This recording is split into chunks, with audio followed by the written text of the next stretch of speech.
Trees. Banyan tree. A really cool tree. Apparently originating in India, but has found its way to Florida and Hawaii. 3 places really not that close to each other.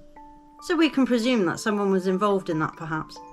Or the other wild theory could be that all those land masses were in fact joined once, and the only telltale sign of solid evidence of that being the flora and fauna. But because we have a crafty way of just saying we took it with us, it can never be proven. And to be fair, they can often cite the exact person and time they took it, but you would need to be specific for that, so people don't give it any further thought.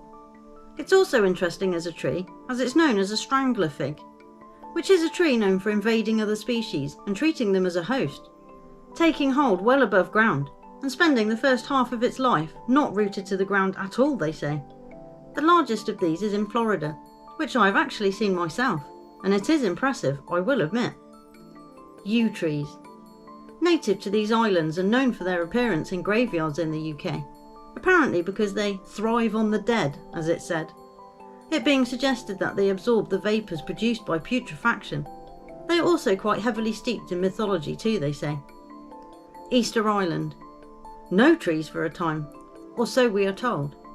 The story being that they chopped down all the trees and then couldn't build boats or something, and ended up trapped there, with skirmishes, sea voyagers visiting, and massive stone carved heads that are speculated upon. Baobab trees. These are pretty awesome trees too, with a very distinctive look, but perhaps are another clue towards land masses of the past, where it is already suggested through animals and geology that they were once joined in the ideas of Pangaea and Gondwana.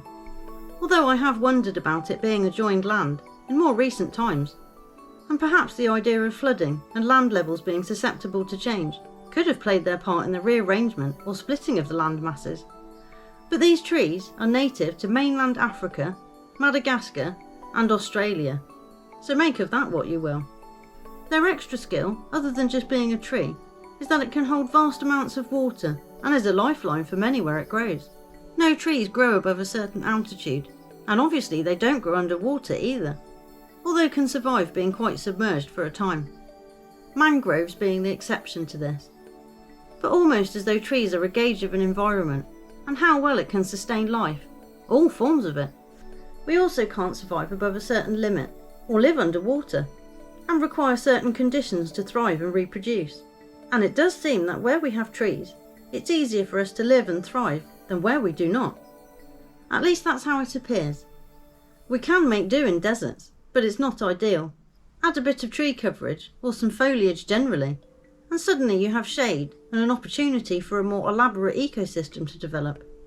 Limited ecosystems means limited opportunity for growth, but survival is possible, of course. They are easily seeded, by way of their own mechanisms, and various animals and birds helping this along, and to spread them further. And they reproduce, they develop ecosystems, they then help to clean the air and hold the environment together, literally in most cases. Finding that once tree clearances occur, often flooding and landslides will follow in the years thereafter. They manage the land, have respect for each other while growing, and filter what is around them as best they can. Think of all the apocalyptic scenes they like to show you in films. Barren wastelands, dead stalky trees looking bleak and hopeless to signify no life or hope. But if you suddenly add a few tall, green and healthy trees, it doesn't look so bad, does it?